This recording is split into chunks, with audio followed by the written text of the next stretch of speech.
Okay, beautiful people, how are you all doing today? Hope you guys are doing well.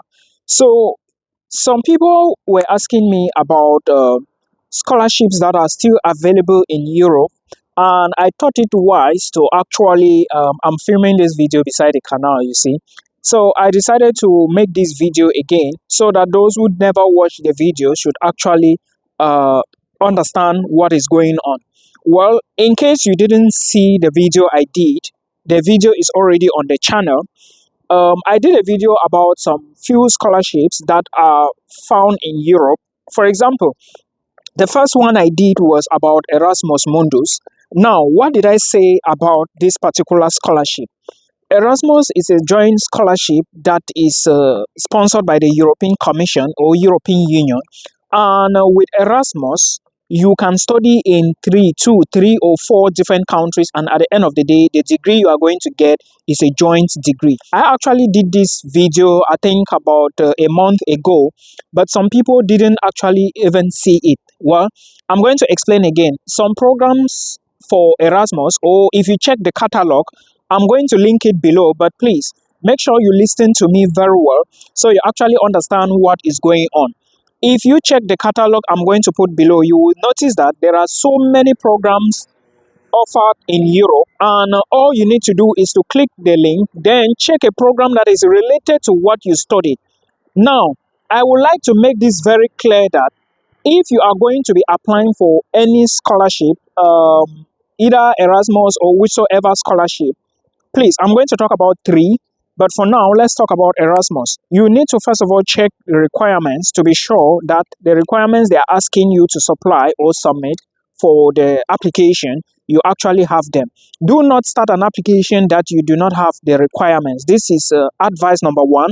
Now, to those of you who have BTech from Cameroon universities, like those of you who had HND, then later on you transition to get a degree called BTech, you should check your ECTS credit units. If you have BTech, you might be limited in so many ways. Now, why did I say so? The reason is because when you try to apply to some universities, you will see most schools will tell you that you need to show that you have at least 180 ECTS credit units. Now, BTech, what I noticed about BTech students is somebody drew my attention to this some time ago, but I didn't really pay attention to that. But as I was doing I was working on someone's application today, and I realized that this person have a BTech degree. Now, she did HND before, then after that, she went in and did something. Bachelor's in technology, or how do they call it? You guys know. I'm talking to Cameroonians. And when I checked the credits this person had, she had just 60 credits.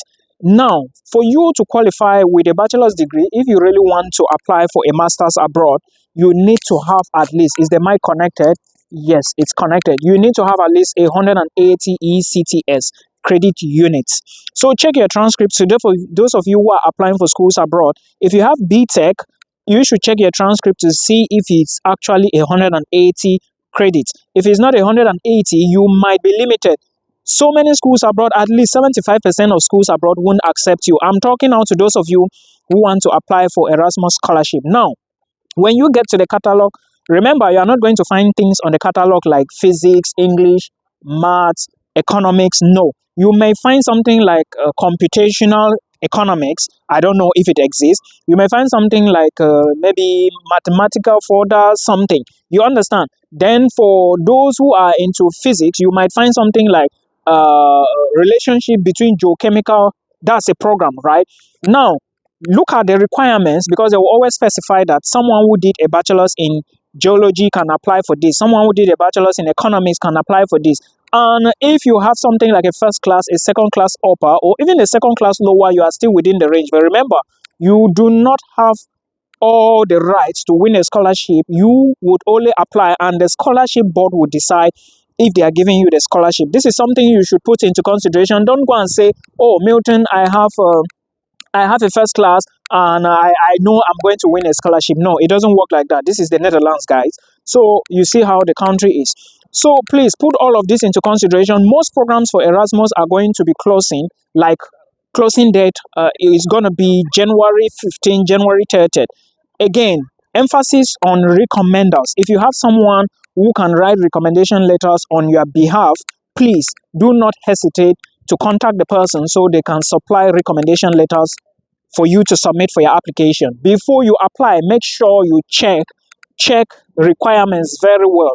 It's so important. I know why I'm talking about this, because you cannot have economics and you want to apply for a history program. No, there is a situation, there can be circumstances like something can happen and you may want to switch careers, right?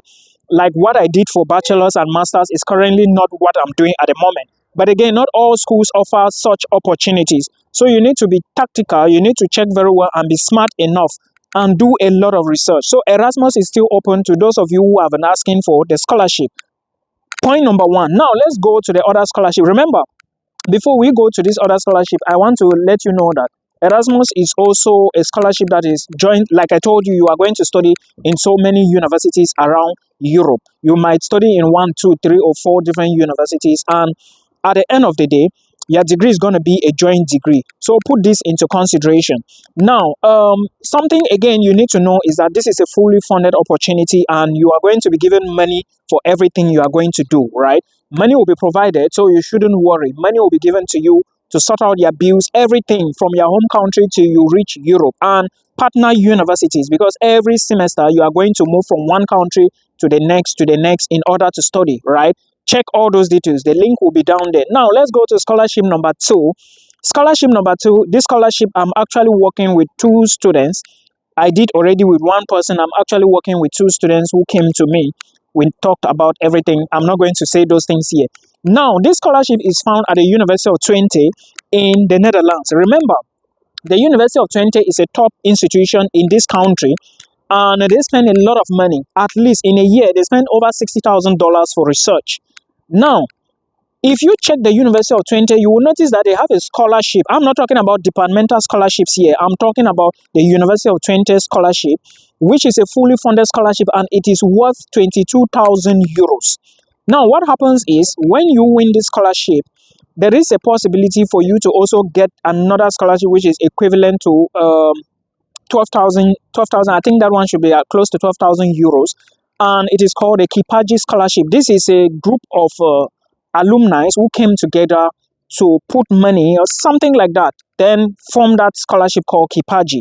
Now, when you win, this is the law. When you win the University of Twente scholarship, the University of Twente Scholarship Board will now decide if they are going to give you the Kipaji scholarship to complete the 34,000 euros you need. Remember, this University of Twente scholarship is 22,000 euros. And then if you now win Kipaji is 12,000 euros. Now, if they give you 12,000 euros, it's going to make how much? 34,000 euros. Now, with this, you are good to go if you apply for a full-time program in the Netherlands at the University of Twente. Remember, when you get to the website, there are things on the website you need to know. One of them is that all the programs are not free. Some are free because the one I did for these people, it's free, right? First thing first, let me talk about this before I talk about the application. Like I said, some are free, some are not free. So what basically happens is those that are free, you can just apply directly. Those that are not free, you need to pay an application fee. Before you submit your application, it goes to the University of Twente. Now, it goes in 2 ways. You need to apply to the University of Twente, get admission, before you use the University of Twente offer letter and apply for the scholarship. And when is the deadline? January 1st. So as I'm talking to you, you have just few days to apply for this. If you have the requirements, then I will advise you to put in for this particular scholarship. It's not something which is bad, but right now is the festive period. I'm just explaining to those who never saw the video and who think that they can actually benefit from something like this. So please consider all of this and put an application if you can. If you can, there is a second batch, okay, a second batch which is going to be open from May. I think it's after the closing date is May. So it's not going to be open from May, it's going to be closing from May. So which means that after the closing date on January 1st, the second batch of admissions is going to open and the closing date will be May. Now, what you need to do is go to the website, check the requirements. There are so many things. Let me specify again. It's not specify, let me emphasize, because many people don't seem to understand. If you are applying for this scholarship, please go immediately and sit for your IELTS. Remember, I told you application is in 2-way. Like it's a 2-way application you are going to do. The first round, when you meet the requirements, you create an account with StudyLink. All universities in these countries, you must create an account with StudyLink. When you create that account with StudyLink, the next thing you need to do is to submit an application on StudyLink. Now, when you submit this application, StudyLink is going to transfer your application to the University of Twente. Then you are going to get feedback from the University of Twente whether you are admitted or not. It takes 3 weeks maximum to 1 month. If all your documents are complete, okay, IELTS is compulsory. You must have a bachelor's degree, which is equivalent to 180 ECTS credit units. Put this into consideration. Now, also remember that there is nothing like I submitted my application, I didn't submit my application. If by the 1st of January you haven't done everything, you would miss out your spot. So please do not forget to put everything into consideration. Like, put everything together, you submit the application, and you pray that you get the scholarship. This is a fully funded scholarship. One advice I will give to most of you guys is, those of you who do not have the required qualifications, if, let's say, because they are asking for a 75% score on 100, let's say your transcript is not strong, maybe you had a 2.8 something, or 2.89, 2.8, 2.9, 2.7 even, apply for this scholarship and tell them you need partial funding. Okay, just apply and tell them you need partial funding. It's possible for them to give you partial funding. This is a secret nobody will tell you, but I'm just telling you now so that you know. Okay, apply and tell them you need partial funding. So in case they didn't want to consider, they might consider you for partial funding. I hope you understand. Now, another thing I would like you to remember for the University of Twente is that when you win the scholarship, all the money, okay, if you win it, if at all you win the scholarship, all the money will be given to you. Okay, the university will only take out their tuition fee, then give you the remaining balance. You hold it. Whatsoever way you use the money for, it's not their business again, but they will give you the complete balance. So you should put all of this into consideration. Now, let's go to the next scholarship. Remember, I said you need documents to upload on their website, and then StudyLink, Oasis, then the University of Twente. Because when you apply on StudyLink, StudyLink is going to send you information to fill the complete details on Oasis. Now, on Oasis, that is when your application is going to go to the university. Then the university is going to decide. They will make a decision if they are going to give you the scholarship or not. This is the only way out. Now, let's talk about the second option, which is the second scholarship in a university in the Netherlands still. This is also another powerful university. So those of you who want to do medicine in English